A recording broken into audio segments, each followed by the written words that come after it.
आज की इस गहरी चर्चा में हम इतिहास के एक ऐसे पन्ने को पलटने जा रहे हैं जिसने दुनिया भर की कानूनी और धार्मिक सोच पर एक बहुत ही गहरी छाप छोड़ी है। हाँ, और ये विषय वाकई बहुत दिलचस्प है। बिल्कुल, हम बात कर रहे हैं 8वीं सदी के एक बेहद प्रभावशाली विद्वान की, इमाम मालिक इब्न अनास की।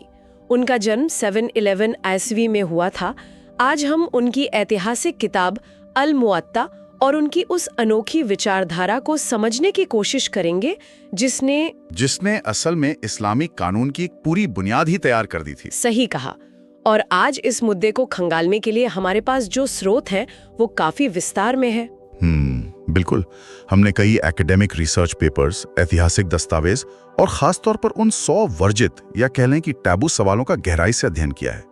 ये वो सवाल हैं जो अलग अलग वर्गों जैसे शिया, सुन्नी, आधुनिक विचारकों और नास्तिकों द्वारा समय समय पर उठाए गए हैं। तो इस पूरी चर्चा का हमारा जो मेन मिशन है ना, वो ये समझना है कि कैसे एक अकेले इंसान ने सिर्फ लिखी हुई बातों या किताबी ज्ञान पर निर्भर रहने के बजाय एक पूरे शहर के, जिसे हम लिविंग प्रैक्टिस कहते हैं, हाँ, उनके रोजमर्रा की आदतों को एग्जैक्टली उन आदतों को कानून का सबसे बड़ा आधार बना दिया। और जाहिर है जब कोई इतना बड़ा कदम उठाएगा तो उस पर विवाद भी होंगे। विवाद तो होने ही थे और हम उन विवादों के ऐतिहासिक जवाब भी तलाशेंगे। पर आगे बढ़ने से पहले एक जरूरी बात यहाँ साफ कर देना ठीक रहेगा। हाँ बिल्कुल। आज हम कुछ ऐसे ऐतिहासिक और कानूनी पन्नों को पलटेंगे जो थोड़े संवेदनशील या सेंसिटिव हो सकते हैं। हमारा मकसद यहाँ किसी भी राजनीतिक या धार्मिक विचारधारा को सही या गलत ठहराना नहीं है, बल्कि सिर्फ उन ऐतिहासिक तथ्यों और बहसों को डिकोड करना है जो हमारे सामने इन स्रोतों में मौजूद हैं। तो ठीक है, आइए इसको विस्तार से समझते हैं। सबसे पहले इमाम मालिक आखिर थे कौन और ऐसा क्या था उनके व्यक्तित्व में जिसने उन्हें इतना अलग बना दिया। इस चर्चा की जमीन तैयार करने के लिए इमाम मालिक का शुरुआती जीवन एक बहुत ही दिलचस्प रेफरेंस देता है। जैसा आपने बताया, उनका जन्म 711 ईस्वी में मदीना शहर में हुआ था। उन्हें बेहद सम्मान के साथ मदीना का इमाम भी कहा जाता था।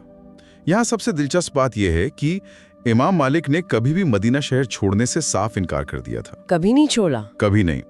जरा उस दौर की कल्पना कीजिए। वो एक ऐसा समय था जब ज्ञान की तलाश में बड़े बड़े विद्वान पूरी दुनिया का दूर दराज के इलाकों का सफर कर रहे थे। लेकिन इमाम मालिक अपनी जगह पर पूरी तरह अडिग रहे। अच्छा, उनका ये दृढ़ विश्वास था कि मदीना ही वो जमीन है जहां पैगंबर ने अपना जीवन बिताया था। इसलिए वहां के लोगों के दैनिक जीवन में, उनके बाजारों में, उनके घरों में ही सच्चा ज्ञान जिंदा है। उनके लिए असली ज्ञान किसी मुसाफिर के जरिए आई किताब में नहीं था, बल्कि मदीना के लोगों के व्यवहारिक जीवन में सांस लेता था। एकदम सही। और शायद यही वजह थी कि उनके व्यक्तित्व में एक ऐसी स्वतंत्रता थी जो किसी भी सत्ता या पावर के सामने कभी नहीं झुकी। मुझे इस श्लोकों में पढ़कर बहुत हैरानी हुई जब उस ऐतिहासिक घटना का जिक्र आया जहां इमाम मालिक को अब्बासी गवर्नर के आदेश पर सारेआम कोड़े मारे गए थे। वो एक बहुत ही अहम घटना है। जब मैंने पहली बार इसका कारण पढ़ा तो मैं वाकई हैरान रह गई। इमाम मालिक ने एक फतवा यानी एक कानूनी राय दी थी कि जबरदस्ती लिया गया तलाक अमान्य है। अब सतह पर देखने में तो ये सिर्फ एक आम पारिवारिक कानून का मामला लगता है। इसके लिए किसी को सारेआम कोड़े क्यों मारे जाएंगे? असल में उस समय की पॉलिटिक्स को समझे बिना इस घटना की गहराई समझ नहीं आती। उस दौर में अब्बासी शासक आम लोगों से जबरदस्ती अपनी वफादारी की कस्में खिलवाते थे। लोगों से कहा जाता था कि अगर तुमने बगावत की तो तुम्हारी पत्नियों से तुम्हारा तलाक हो जाएगा। ओह, तो मतलब तलाक को एक हथियार की तरह इस्तेमाल कर रहे थे। बिल्कुल। तो जब इमाम मालिक ने ये फतवा दिया कि जबरदस्ती का तलाक मान्य नहीं है, तो वो परोक्ष रूप से सीधे शासकों की उस जबरदस्ती ली गई राजनीतिक शपथ की जड़ पर ही वार कर रहे थे। उनका साफ संदेश था कि अगर जबरदस्ती का तलाक नहीं माना जा सकता तो जबरदस्ती की राजनीतिक वफादारी का भी कोई मोल नहीं है। बाप रे, तो सीधे सत्ता को चुनौती देना हो गया। हाँ, और इसके लिए उन्हें भयानक शारीरिक यातनाएं दी गई, उनके हाथ उखाड़ दिए गए, लेकिन उन्होंने अपना बयान 1 इंच भी वापस नहीं लिया। ये उनकी गजब की बौद्धिक हिम्मत को दिखाता है। और बात सिर्फ यातनाओं तक नहीं रुकी ना। स्रोतों में ये भी आता है कि बाद में जब खुद खलीफा अल मंसूर ने उन्हें एक बहुत बड़ी पेशकश की थी। खलीफा ने कहा कि इमाम मालिक की किताब अल मुअत्ता को पूरे साम्राज्य का एकमात्र आधिकारिक कानून बना दिया जाए और सबको इसे मानने पर मजबूर किया जाए। लेकिन उन्होंने इस पावर को भी ठुकरा दिया। सही कहा। उन्होंने खलीफा से कहा कि पैगंबर के साथी अब दुनिया के अलग अलग हिस्सों में फैल चुके हैं और हर जगह ज्ञान अपने तरीके से वहां की जरूरतों के हिसाब से विकसित डेवलप हुआ है। इसलिए किसी एक विचार को पूरी दुनिया पर जबरदस्ती थोपना पूरी तरह से गलत होगा। ये इनकार उनके चरित्र की सच में बहुत बड़ी खूबी है। वो ज्ञान का विकेंद्रीकरण यानी डिसेंट्रलाइजेशन चाहते थे, उस पर कब्जा नहीं। बिल्कुल। और यहीं से हम उनकी कार्यप्रणाली के उस सबसे महत्वपूर्ण और क्रांतिकारी हिस्से पर आते हैं जिसे अमल अहल अल मदीना कहा जाता है, जिसका सीधा सा मतलब है मदीना के लोगों का अभ्यास या आचरण। हाँ, इमाम मलिक की पूरी कानूनी सोच का केंद्र यही एक सिद्धांत था। देखिए, उनका मानना था कि अगर कोई हदीस सिर्फ एक या कुछ गिने चुने लोगों द्वारा बताई गई है, जिसे तकनीकी भाषा में अहाद कहा जाता है, तो उसमें इंसान से कोई गलती हो सकती है, भूल चूक हो सकती है या कॉन्टेक्स्ट छूट सकता है। लेकिन दूसरी तरफ है पूरे मदीना शहर का पीढ़ियों से चला आ रहा सामूहिक अभ्यास, जिसे मुतवातिर सुन्ना कहा जाता है। वो सामूहिक अभ्यास कभी गलत नहीं हो सकता, क्योंकि हजारों लोग एक ही चीज गलत थोड़ी करेंगे। एकदम सही। मदीना में हजारों ऐसे लोग थे जिन्होंने पैगंबर के साथियों को रोजमर्रा के काम करते देखा था और उन साथियों ने सीधे पैगंबर को देखा था। इसको अगर मैं समझने के लिए एक आसान उदाहरण दूं, तो मान लीजिए कि हमारे पास एक बहुत पुरानी हाथ से लिखी हुई एक रेसिपी की किताब है जो पीढ़ियों से संजो कर रखी गई है, लेकिन दूसरी तरफ एक पूरा का पूरा शहर है जहां के लोग उस डिश को पिछले 100 सालों से रोजाना अपने घरों की रसोई में बना रहे हैं। बहुत अच्छा एग्जाम्पल है। तो अगर उस पुरानी लिखी हुई रेसिपी के पन्ने और शहर के लोगों के बनाने के तरीके में कोई टकराव आ जाए, तो सवाल यह है कि हम किस पर भरोसा करेंगे। इमाम मालिक की सोच के हिसाब से वो उस लिखी हुई किताब के बजाय उस शहर के लगातार चले आ रहे सामूहिक अभ्यास को चुनेंगे, क्योंकि 1000 लोगों द्वारा 1000 लोगों तक पहुंचाया हुआ रोजमर्रा का ज्ञान एक व्यक्ति से दूसरे व्यक्ति तक पहुंचे लिखे हुए पन्ने से कहीं ज्यादा प्रामाणिक है। ये एकदम सटीक तुलना है और इसी नजरिए ने उन्हें बाकी विद्वानों से अलग खड़ा कर दिया। उन्होंने क्या लिखा है इससे ज्यादा इस बात पर जोर दिया कि क्या जिया जा रहा है। यहाँ बात सच में बहुत दिलचस्प हो जाती है, क्योंकि जब हम इसके ठोस ऐतिहासिक उदाहरण देखते हैं तो ये सिद्धांत सिर्फ एक विचार नहीं बल्कि एक जीता जागता कानून बन जाता है।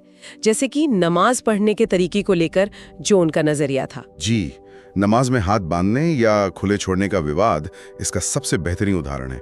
हमारे स्रोतों के अनुसार उस दौर में ऐसी कई लिखित हदीतें मौजूद थीं जिनमें यह स्पष्ट रूप से जिक्र था कि नमाज पढ़ते समय हाथों को बांधा जाना चाहिए, जिसे कब्द कहते हैं। और इमाम मालिक को इन किताबों और हदीतों का पूरा ज्ञान था, है ना?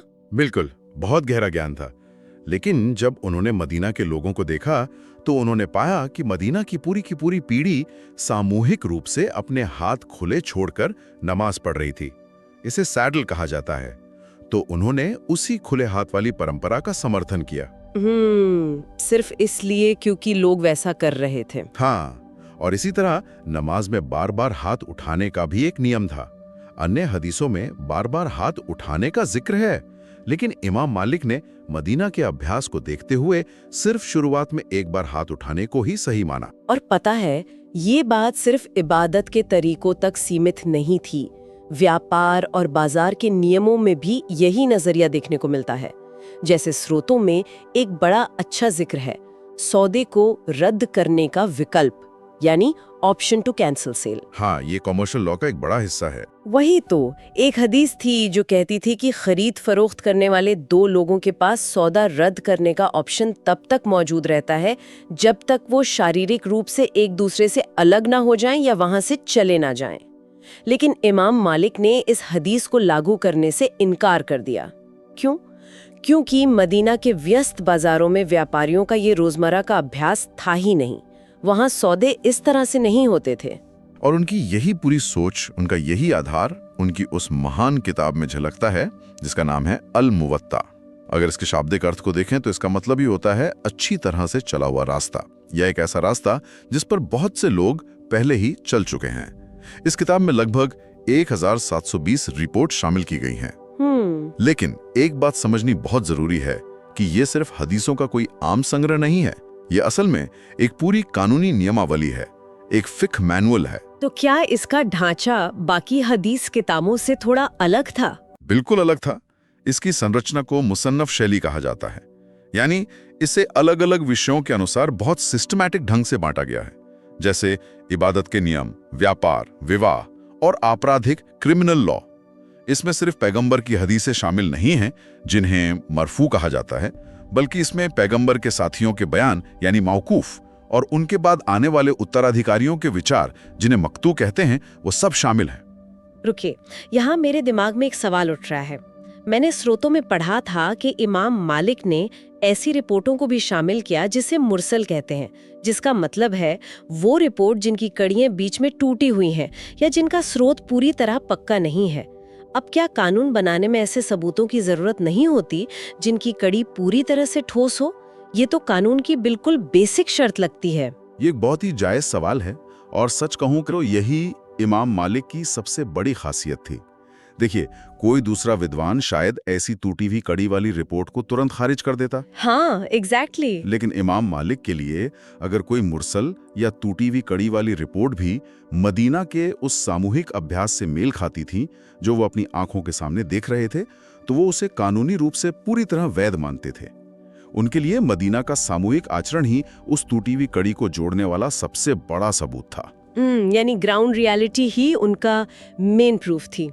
इसी बात पर अगर हम उनकी तुलना बाद में आने वाले इमाम बुखारी और इमाम मुस्लिम जैसे विद्वानों से करें तो एक बहुत बड़ा वैचारिक अंतर दिखाई देता है, क्योंकि बुखारी और मुस्लिम का पूरा ध्यान इस बात पर था कि हदीस बताने वाले की कड़ी, जिसे इस्नाद कहते हैं, वो कितनी सच्ची है। बिल्कुल। उन्होंने तो दुनिया भर का सफर किया ये जांचने के लिए कि गवाह की याददाश्त कैसी थी, उसका चरित्र कैसा था। लेकिन इमाम मालिक का नजरिया तो पूरी तरह से लोकल था ना। हाँ, और यही वैचारिक अंतर बाद में इस्लामी विद्वानों के बीच एक बहुत बड़े दार्शनिक और भौगोलिक विवाद का कारण बन गया, जिसे मक्का बनाम मदीना का विवाद कहा जाता है। इमाम मालिक और उनके अनुयायियों का ये ठोस तर्क था कि मदीना श्रेष्ठ है। क्यों? क्योंकि वहां पैगंबर की कब्र है और सबसे बड़ी बात, वहां के लोगों की आदतों में वो जीवित सुन्नत बसती है। लेकिन दूसरी तरफ बहुत से विद्वानों का ये मानना था कि मक्का ज्यादा श्रेष्ठ है, क्योंकि कुरान में इसे सबसे पवित्र स्थान बताया गया है और वहां काबा मौजूद है। तो देखा जाए तो ये कोई छोटी मोटी बहस नहीं थी। ये असल में इस बात की बहस थी कि पवित्रता या कानून का असली स्रोत क्या है। क्या वो किसी एक फिजिकल स्थान और लिखी हुई किताब में है, या वो लोगों के सामूहिक व्यवहार और उनकी रगों में बहती आदतों में है। सही पकड़ा आपने। और जाहिर है, जब आप सिर्फ लिखी हुई किताब के बजाय समाज की आदतों को इतनी तरजीह देंगे, इतने इंपॉर्टेंस देंगे, तो विवाद तो खड़े होंगे ही। और यहीं से हम अपनी सॉस मटेरियल के सबसे चैलेंजिंग हिस्से में आते हैं, वो 100 वर्जित या तीखे सवाल जो सदियों से अलग अलग वर्गों द्वारा इमाम मालिक पर उठाए गए हैं। कुछ ऐसे सवाल हैं जो सच में बहुत सेंसिटिव है। सबसे पहला और शायद सबसे बड़ा सवाल जो शिया विद्वानों और अन्य वर्गों द्वारा उठाया जाता है, वो ये है कि अल मुवत्ता में हजरत अली या पैगंबर के परिवार, जिन्हें अहलल बाइत कहा जाता है, उनकी हदीसें इतनी कम क्यों हैं? क्या इसके पीछे इमाम मालिक का कोई पर्सनल द्वेष था या कोई राजनीतिक कारण था? अगर हम इसे बड़े पैमाने पर देखें और ऐतिहासिक तथ्यों को खंगालें, तो एकेडमिक रिसर्च इसका एक बहुत ही लॉजिकल, एक तार्किक कारण बताती है। ये कारण राजनीतिक या पर्सनल नहीं था, बल्कि भौगोलिक था, यानी ज्योग्राफी से जुड़ा था। अच्छा, वो कैसे? उस्तवार में हजरत अली और अहलल बैत के अनुयायियों का मुख्य केंद्र इराक का कूफा शहर बन चुका था। उनके ज्यादातर बयान, उनके फैसले और शिक्षाएं वही कूफा में संरक्षित की जा रही थी। दूसरी तरफ इमाम मालिक कहाँ थे? वो मदीना में थे, और जैसा हमने शुरू में बात की, उन्होंने मदीना शहर को कभी नहीं छोड़ा। हाँ, वो सफर नहीं करते थे। एग्जैक्टली। तो उनके पास मदीना के लोकल विद्वानों के जरिए जो ज्ञान अवेलेबल था, उन्होंने पूरी ईमानदारी से वही दर्ज किया। और आपको बताऊं, ऐतिहासिक दस्तावेज ये भी क्लियर करते हैं कि इमाम मालिक अहलल बैत के एक प्रमुख इमाम जाफर अल सादिक का बेहद सम्मान करते थे और उन्होंने उनसे शिक्षा भी हासिल की थी। इसलिए ये दूरियां किसी द्वेष के कारण नहीं थीं, बल्कि सिर्फ सूचनाओं के भौगोलिक फैलाव के कारण थी। ये पॉइंट समझना सच में बहुत जरूरी है कि हर चीज के पीछे कोई साजिश नहीं होती। कई बार बस भूगोल या ज्योग्राफी का असर होता है। अब एक और बड़ा सवाल आता है जो खास तौर पर आज के आधुनिक विचारकों और नास्तिकों द्वारा उठाया जाता है। ये इतिहास की विश्वसनीयता यानी उसकी रिलायबिलिटी से जुड़ा है। उनका तर्क है कि ये किताब पैगंबर के निधन के लगभग 100 साल बाद लिखी गई। 100 सालों में तो जुबानी कहानियों में बहुत बदलाव आ जाता है ना, जैसे टेलीफोन गेम में होता है कि एक से दूसरे तक जाते जाते बात ही कुछ और बन जाती है। तो क्या ये मुमकिन नहीं कि ये पूरी किताब ऐतिहासिक रूप से प्रामाणिक न होकर महज एक कल्चरल कंस्ट्रक्शन हो? इतिहास के नजरिए से ये सवाल उठना सच में बहुत स्वाभाविक है, लेकिन इसके बचाव में हमें आज के पश्चिमी एकेडमिक विद्वानों का काम देखना होगा, जैसे हराइल मात्स्की और जॉनथन ब्राउन की रिसर्च। इन रिसर्चर्स ने यह साबित किया है कि शुरुआती इस्लाम में ज्ञान को सहेजने का तरीका सिर्फ कहानियों को जुबानी तौर पर सुनाने जैसा बिल्कुल नहीं था। तो कैसा था? ये एक बहुत ही अनोखी मौखिक और लिखित यानी ओरल और रिटन परंपरा का मिक्स था। लोग सिर्फ चीजों को याद नहीं करते थे, बल्कि स्टूडेंट्स के पास बाकायदा रिटन नोट्स होते थे, और इन नोट्स को उस्तादों के सामने एक बहुत ही स्ट्रिक्ट सिस्टम के तहत पढ़ा और परखा जाता था। ओह, मतलब डबल वेरिफिकेशन जैसा कुछ? बिल्कुल। एकेडमिक रिसर्चर्स ने हजारों कड़ियों का विश्लेषण करके यही निष्कर्ष निकाला है कि अल मुवत्ता में दर्ज जानकारी ऐतिहासिक रूप से अत्यधिक विश्वसनीय है और इसे 100 साल बाद ऐसे ही मनगढ़ंत तरीके से नहीं रचा गया था। समझ गई। अब बात करते हैं उस आलोचना की जो शायद आज जो लोग सुन रहे हैं उनके मन में सबसे बड़ा टकराव पैदा कर सकती है। अल मुवत्ता में चोरी, व्यभिचार या गुलामी से जुड़े कई ऐसे कड़े कानूनों का जिक्र है जो आज के मानवाधिकारों और संवेदनाओं के हिसाब से बहुत ही कठोर लगते हैं। आज के आलोचक पूछते हैं कि क्या इन कठोर नियमों को आज के समय में किसी भी तरह से रेलेवेंट माना जा सकता है? हम यहाँ एक बार फिर क्लियर कर दें कि हम किसी भी सजा या कानून का बचाव नहीं कर रहे हैं, बल्कि सिर्फ उस ऐतिहासिक ढांचे को समझने की कोशिश कर रहे हैं। ये डिस्क्लेमर जरूरी है। देखिए, जब हम 8वीं सदी के इन कठोर नियमों का विश्लेषण करते हैं तो इस्लामी न्यायशास्त्र के विद्वान ये साफ करते हैं कि इन कानूनों को उस दौर के सामाजिक कॉन्टेक्स्ट में ही समझा जा सकता है। उस समय के शास्त्रीय बचाव में इस बात पर बहुत जोर दिया गया है कि इन कड़े कानूनों का मेन पर्पस सजा देना था ही नहीं। सजा देना नहीं था, तो फिर क्या था? उनका मकसद समाज में एक खौफ या रोकथाम पैदा करना था, डिटरेंस बनाना था, ताकि अपराध हो ही ना।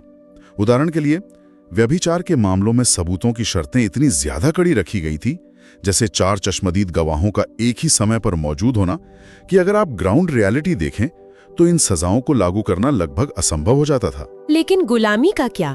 आज के दौर में तो ये पूरी तरह से एक अपराध है। हाँ, बिल्कुल है। लेकिन उस समय गुलामी पूरी दुनिया की एक कड़वी सामाजिक सच्चाई थी, सिर्फ किसी एक शहर या धर्म की नहीं। अल मुअत्ता में आपको ऐसे नियम देखने को मिलते हैं जो इस पूरी व्यवस्था को रातों रात खत्म करने के बजाय दासों को आजाद करने के लिए प्रेरित करते हैं और उनके साथ व्यवहार के रूल्स तय करते हैं। इसके अलावा इमाम मालिक ने एक बहुत ही महत्वपूर्ण सिद्धांत का उपयोग किया, जिसे मसलहा यानी जनहित कहा जाता है। मसलहा, अच्छा। हाँ, इस सिद्धांत ने बाद के विद्वानों को यह अधिकार दिया कि वे समय और समाज की जरूरतों के हिसाब से कानूनों में लचीलापन या फ्लेक्सिबिलिटी ला सकें।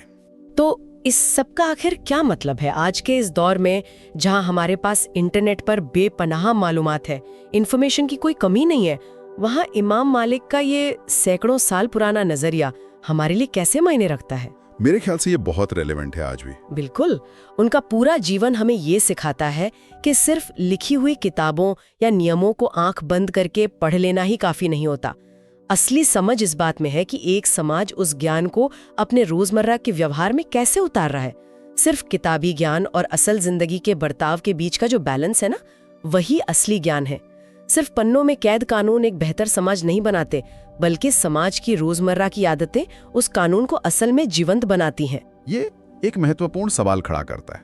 जरा सोचिए, अगर आज हमारी आधुनिक कानूनी और न्यायिक प्रणाली सिर्फ संविधान की भारी भरकम किताबों पर ही निर्भर ना रहे, क्या हो अगर हमारी अदालतें समाज के उस लगातार चल रहे सामूहिक अभ्यास को, हमारी रोजमर्रा की आदतों को कानून का एक मुख्य आधार मान लें? तो हमारा समाज और हमारी न्याय प्रणाली कितनी अलग होगी। क्या स्याही से लिखे गए शब्द समाज की असली सच्चाई बयां करते हैं, या फिर लोगों का सामूहिक व्यवहार? ये वाकई एक ऐसा विचार है जो कानून, समाज और इंसानियत के बीच के रिश्ते को एक बिल्कुल नए चश्मे से देखने पर मजबूर कर देता है। क्या कागज पर लिखा सच ज्यादा बड़ा है या वो सच जो हजारों लोग रोज जी रहे हैं? और इसी गहरे और विचारोत्तेजक सवाल के साथ हम आज की इस चर्चा को यहीं विराम देते हैं। मैं आशा करती हूँ कि जो लोग सुन रहे हैं वो भी इस विषय पर जरूर विचार करेंगे। हमारे साथ इस ऐतिहासिक सफर का हिस्सा बनने के लिए बहुत बहुत धन्यवाद।